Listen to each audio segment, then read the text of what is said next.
আমি 15 বছর ছিলাম পাকিস্তানের দালাল, ওভারনাইট আমি ভারতের দালাল হয়ে গেছি। আমি কি হাইকোর্টের বিচারককে সরাতে পারি?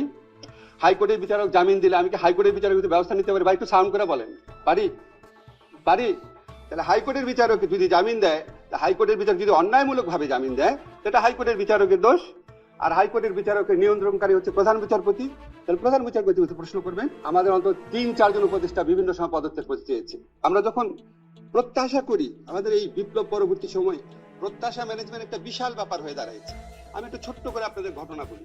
আজকে যে বাংলাদেশের ফুটবল টিম আছে, এই ফুটবল টিমকে যদি পৃথিবীর শ্রেষ্ঠ দুটা কোচের নাম বলি, ম্যানেজারের নাম বলি, একজন পেপ গার্ডিওলা আর একজন হচ্ছে জেনেদিন জিদান। এখন যেন বাংলাদেশের ফুটবল টিমকে যদি জেনেদিন জিদানের হাতে দিয়ে দেন, 1 বছরের জন্য ট্রেনিং করাবে, জাস্ট বাংলাদেশে ট্রেনিং করাবে, অন্য লজিস্টিক কিছু দিবেন না, জাস্ট ট্রেনিং করাবে। বাংলাদেশের ফুটবল টিম কি ওয়ার্ল্ড কাপে মূল পর্বে খেলার যোগ্যতা অর্জন করে ফেলবে? একটা টাইম তো লাগে, ক্রম বিকাশ তো লাগে। তারপর আমাদের সরকারের সাফল্য নিয়ে অনেক সমালোচনা থাকতে পারে, কিন্তু আপনাদের কি কিছু জিনিস কখনো চোখে পড়ে নাই? এই যে এই সরকার এসে ভারতের আধিপত্য থেকে বাংলাদেশকে মুক্ত করেছে, ভারতের যে আগ্রাসী একটা ভূমিকা ছিল সব জায়গায়, সেখান থেকে স্বাধীন কণ্ঠে কথা বলতে পারছে ডক্টর মোহাম্মদ ইউনূসের নেতৃত্বে, এটা আমাদের কোনো অর্জন না? আমাদের যে রিজার্ভ বেড়েছে, আমাদের যে মুদ্রাস্ফীতি নিয়ন্ত্রণ আছে, আমাদের যে ব্যাংকিং খাতে ভগ্ন প্রায় বিধ্বস্ত ব্যাংকিং খাতে শৃঙ্খলা এবং আস্থা ফিরে এসেছে, এগুলি কোনো সাফল্য না? আমাদের যে 20,000-এরও বেশি হয়রানিমূলক মামলা, যেখানে প্রায় 5 লক্ষ আসামি ছিল বিরোধী দলের ভিন্ন মতের মানুষের, সেই মামলা প্রত্যাহার হয়েছে 20,000-এরও বেশি, এগুলি কি কোনো সাফল্য না? আপনারা যখন বলেন এই সমালোচনাগুলো অনবরত করা হয়, আমরা তো সবসময় উত্তর দিতে পারি না। কিছু ফেসবুকে লিখতেও স্যার মানা করে যে না, বলতে যেও না, জাস্ট কাজ করে যাও। আর ব্যক্তি পর্যায়ে আপনারা বললেন, একজন ভাই বললেন সাইবার বুলিং এর বিরুদ্ধে ব্যবস্থা নিচ্ছে না কেন? আপনারা বলেন তো বুকে হাত দিয়ে, বাংলাদেশে গত 16 মাসে সবচেয়ে বেশি সাইবার বুলিং কার এগেইনস্টে হয়েছে? আমার এগেইনস্টে হয়েছে।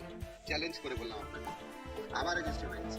প্রথম 4 মাসে আমার বন্ধুরা খুঁজে বের করেছে, শুধু 4টা ডেডিকেটেড ভিডিও করা হয়েছে আমার সমালোচনা করে। আমি 15 বছর ছিলাম পাকিস্তানের দালাল, ওভারনাইট আমি ভারতের দালাল হয়ে গেছি। আমার আমেরিকায় বাড়ি আছে, আমার পরিবার চলে গেছে অলরেডি আমেরিকায়।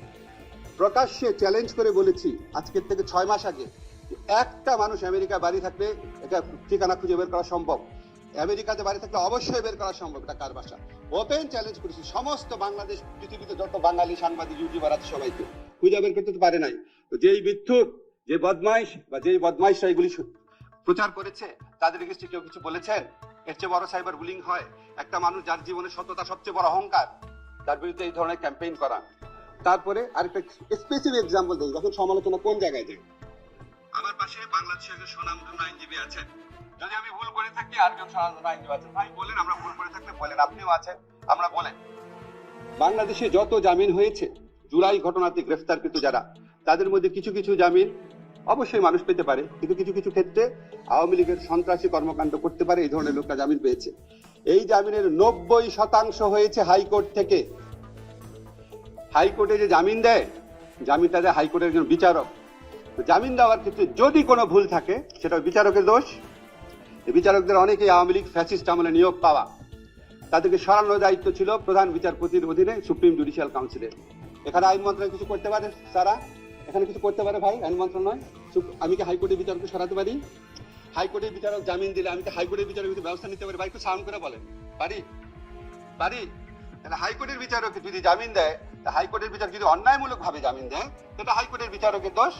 আর হাইকোর্টের বিচারকের নিয়ন্ত্রণকারী হচ্ছে প্রধান বিচারপতি।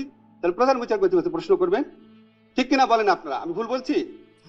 যতগুলা হাইকোর্টে জামিন হয়েছে সবগুলা আমাকে দোষ দেওয়া হয়েছে, আসিফ নজরুলকে। কেন? আপনি যদি সত্যি এই জামিন বন্ধ করতে চান, তাহলে আপনি যারা এটার জন্য দায়ী তাদের বিরুদ্ধে কথা বলেন নাই কেন?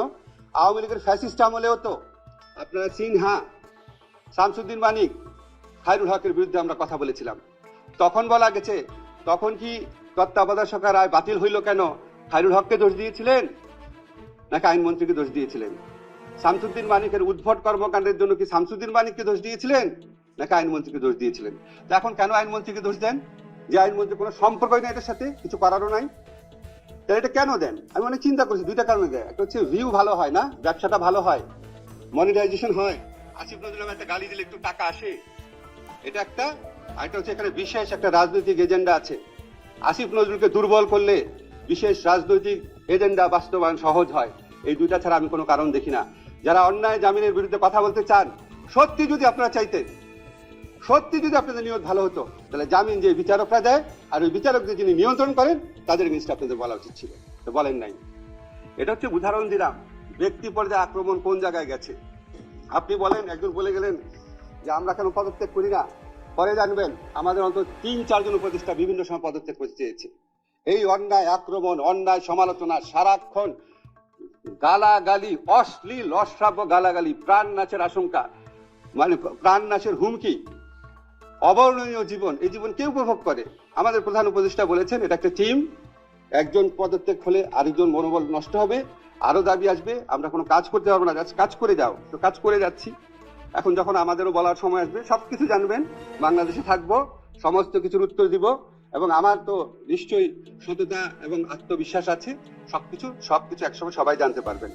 আমার শুধু একটা জিনিস মনে হয় কি, যে আমাদের প্রত্যেকেরই, দেখেন এখানে যারা আসছেন প্রত্যেকটি ব্যক্তি এজেন্ডা নিয়ে কথা বলেছেন, আমি কারো নাম বলতে চাই না, এমন লোকও আছেন যিনি একটা তদবির করেছেন, শুনি নাই, সমালোচনা শুরু করে দিয়েছেন। যিনি একটা বড় দলে নমিনেশন চেয়েছিলেন, পান নাই, সে বড় দলের সমালোচনা করা শুরু করে দিয়েছেন। যিনি একটা অন্যায় একটা সুবিধা চেয়েছেন কোন একটা প্রতিষ্ঠানের কাছে, পান নাই, সেই প্রতিষ্ঠানের সমালোচনা করা শুরু করে দিয়েছেন। এখন আমরা ইংরেজিতে একটা কথা আছে, you get the government you deserve. আমরা কি নিজের সংস্কার করেছি? আমরা কি নিজের চিন্তা ভাবনা, নিজের সততার সংস্কার করেছি? আমরা কি আমার প্রতিষ্ঠানের সংস্কার করেছি? এই যে সমস্ত পত্রিকা অফিস আছেন, এনজিও আছেন, বিভিন্ন অ্যাক্টিভিস্ট প্রতিষ্ঠান আছেন, আপনারা আপনাদের সংস্কার করেছেন? এই যে রাজনৈতিক দল আছেন, আপনারা আপনাদের সংস্কার করেছেন?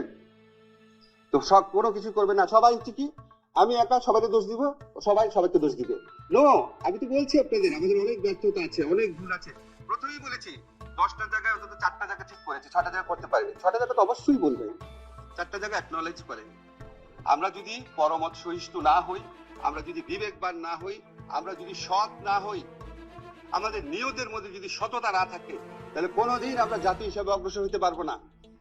আপনি কিছু আইনি সংস্কার করে দিলেন, ম্যাজিক্যালি মানুষ ভালো হয়ে গেল, এটা পৃথিবীর কোথাও হয়েছে? একটা দেশ ইংল্যান্ড, ওখানে সংবিধানই নাই। আর আফ্রিকান যে কোনো দেশে দেখেন সংবিধান, হাজার হাজার ভালো আইন আছে, ওখানে কি বেটার গভর্নেন্স প্রতিষ্ঠিত হয়েছে? কাগজ দিয়ে বেটার গভর্নেন্স প্রতিষ্ঠিত হয়? আমরা আত্মসমালোচনা করি। পৃথিবীতে আমাদের ইসলাম ধর্মে আছে সবচেয়ে বড় গুণের একটা হচ্ছে আত্মসমালোচনা করা। আছেন, আমরা সবাই আত্মসমালোচনা করি, সবাই সবার মতামত, সবাই সবার সীমাবদ্ধতা, শক্তিমত্তা বোঝার চেষ্টা করি। এইভাবেই যদি আমরা অগ্রসর হই, আগামীতে আমরা ধীরে ধীরে সংস্কারের পথে অগ্রসর হতে পারবো। 5 থেকে 10 বছরের মধ্যে দেশকে আমরা ইনশাল্লাহ অনেক ভালো জায়গায় নিয়ে যেতে পারবো।